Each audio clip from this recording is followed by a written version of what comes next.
Salut les amis, mesdames et messieurs, bonjour, c'est salam alaikum. Donc sur cette vidéo là je veux parler de plusieurs choses. Sur la première partie je veux parler du match du derby marocain entre le Raja et l'Wydad de Casablanca. Dans la deuxième partie je veux parler de tous les championnats européens en fait, de ce qui s'est passé dans ce week-end là en Europe. Et aussi je vais parler de la finale entre Flamengo et River Plate en Copa Libertadores.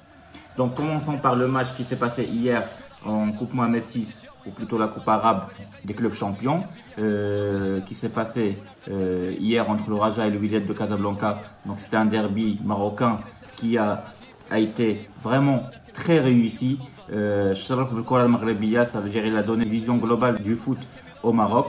C'est un grand derby à tous les niveaux, que ce soit sur le niveau de l'organisation, sur tout ce qui est technique, sur les supporters et l'ambiance qu'il y avait dans ce stade-là. C'était vraiment tout simplement magnifique. C'est vraiment du niveau de Boca Juniors, River Plate, voire plus. Et aussi dans le terrain en fait il y avait du spectacle, il y avait un vrai match de foot avec beaucoup de spectacle en fait, parce que le score il est tout simplement incroyable et le scénario surtout du match il était impossible à deviner et incroyable, avec une remontada historique du Raja de Casablanca juste à la fin du match en un quart d'heure. C'est du jamais vu pratiquement, et je pense que ce match là il va être considéré parmi les meilleurs plus beaux matchs en fait de cette année-là. En fait le scénario, qu'est-ce qui s'est passé? Donc si vous avez vu la dernière vidéo dont j'ai parlé des équipes probables de Raja et de Wydad, c'était pratiquement exactement les équipes avec lesquelles ils ont joué, à quelques petits détails près. Le match il était vraiment magnifique parce que le Wydad, malgré que le Raja commençait à dominer le match en tenant la balle et elle construisait du jeu tout simplement. ولكن الوداد استطاعت انها تماركي un but en contre-attaque via un penalty où Douik, c'est lui qui fait une erreur sur Haddad. Donc il y a eu une erreur sur Haddad, donc il y a eu penalty pour le Wydad, 1-0 pour le Wydad, but de Nahiri. Et donc du coup malgré que le Raja a continué à attaquer parce que les deux équipes jouaient pratiquement avec le même système 4-3-3, et que ce soit du côté de Raja et du côté de Wydad, sauf que le Raja c'était du 4-3-3 plutôt vers l'avant avec voilà, alors que le Wydad c'était plus pour défendre et contre-attaquer. Et en fait dès la deuxième mi-temps, au début de la deuxième mi-temps, il y a eu un penalty pour le Raja que Maxime Mouchouali a bien transformé, et donc il y a eu un partout. À ce moment-là, on s'est dit que c'est bon, que le match va être relancé et que le Raja peut-être va revenir dans le match. Et bah non, ce qui s'est passé, c'est que le Wydad a dominé le match carrément pendant un quart d'heure. Elle marque but sur but. Donc deuxième but de la tête, après troisième but de Kabi, quatrième but de Hassouni. On comprenait plus rien. Donc il y avait un match, on va dire dans un seul sens, où le Wydad dominait le match avec 4-1. À la 72e minute, 4-1, il reste même pas un quart d'heure, c'était fini. Sauf que c'était pas ça qui est arrivé, c'est que même pas 3 minutes après, à la 74e minute, voire 75e minute, il y a eu but de Haddad de Raja. C'est une jolie construction entre Maxime Mouchouali et les autres joueurs. Ça a relancé un petit peu le match, parce que à 4-2 c'est pas pareil que 4-1, et en plus il restait un quart d'heure de jeu et les supporters de Raja ils sont pas partis. C'est ça la différence entre les supporters de Raja et n'importe quel supporter, c'est que normalement les supporters d'un club qui perd 4-1 dans un match comme ça en confrontation directe, que celui qui gagne il passe à l'autre tour, bah normalement à 4-1 c'est fini et les supporters pouvaient partir. Là non, les supporters continuent à supporter le Raja, et c'est ce qui s'est passé. À la 88e minute, il y a eu un penalty pour Raja, il y a eu une main de la défense de Wydad, et du coup Maxime Mouchouali transforme ce penalty là d'une manière magnifique avec une panenka magnifique pour répondre à la panenka de Nahiri. Vous imaginez, il y a deux panenka dans le même match, c'est vraiment de la folie. Et après même pas 5 minutes, donc à la 93e minute, la dernière minute du match, sur un centre, donc un coup de pied arrêté, donc justement de Massimo Tualli, Malongo trouve les filets et marque le 4e but, l'égalisation 4 partout, qui fait que le Raja va se qualifier. Et là on voit la folie des supporters de Raja, Jounoun del Jamahir ou del Moudir, etc. Et au moins, le scénario incroyable et on n'a rien compris. Donc vraiment, c'est un grand match, c'est un grand derby qui a donné un vrai visage du football marocain, que le foot marocain il n'est pas mort, au contraire, c'est l'un des parmi les meilleurs foot africains et dans les pays arabes tout court. Et ça fait que cette coupe d'Arabe justement a été réussie grâce à ce match-là, ce derby-là. Il y a eu plusieurs vues et des millions de personnes, surtout dans le pays arabe, qui ont vu ce match-là. Et par contre, parce que il y a vraiment de l'enjeu, parce que le vainqueur final va gagner à peu près 7 millions d'euros qu'on ne peut pas ignorer, vu que pour un club africain, c'est beaucoup, vraiment beaucoup. Voilà. Donc passons à tout ce qui concerne les autres matchs. Il y a eu un match de la finale de la Copa Libertadores entre Flamengo et River Plate. Là, pareil, il y a eu aussi une remontada où on n'a rien compris parce que River Plate gagnait 1-0 jusqu'à la dernière minute du match. Et grâce à Gabriel, l'équipe de Flamengo égalise. Et même pas 2 minutes après, il arrive à donner la victoire à Flamengo à cause d'une erreur défensive de River Plate. Et Flamengo finalement bat River Plate 2-1 et gagne le match, la finale. Et donc c'est eux les champions de l'Amérique latine. Et du coup ils peuvent jouer la Coupe du Monde des clubs. Et voilà.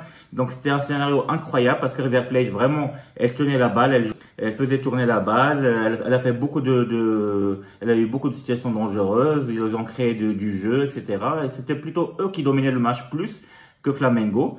Ils ont fait plusieurs tirs, etc. Et là, en contre-jeu, à la fin du match, on n'a rien compris. Flamengo qui renverse ce match-là et qui finit par gagner.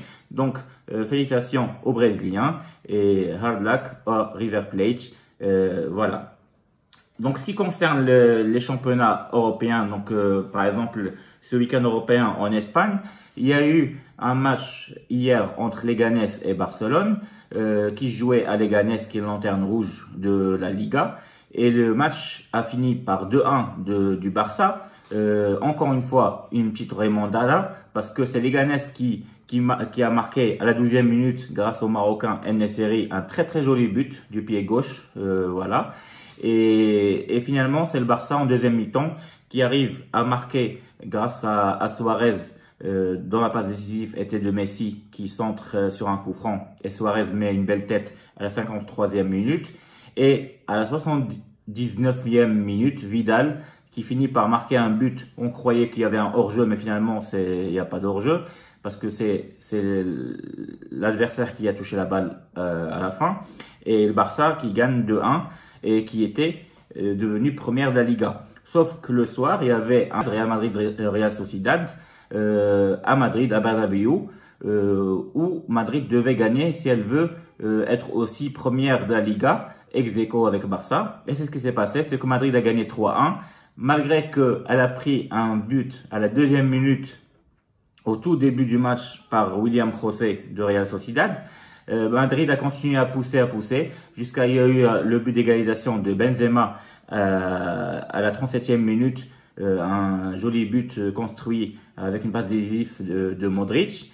Et en deuxième mi-temps, Madrid a dominé tout simplement et dès le début, Valverde, donc l'homme fort de Real Madrid en ce moment, il arrive à marquer un joli but, un tir de loin après la passe de Modric. Et à la 74e minute, Modric finit par marquer un joli but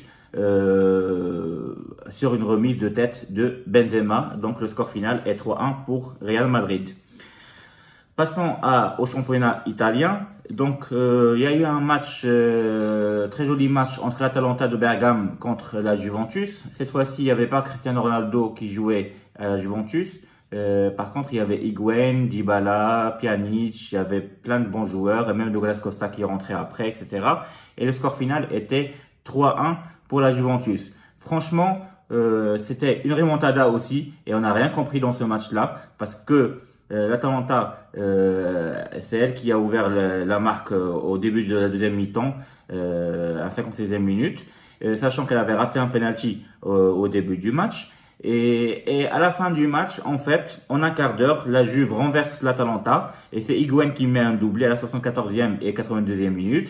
Et à la fin du match, 92e minute, Dybala, il remet ça, il marque le troisième but et c'est la Juve qui gagne et c'est elle qui est première de l'Italie avec 35 points.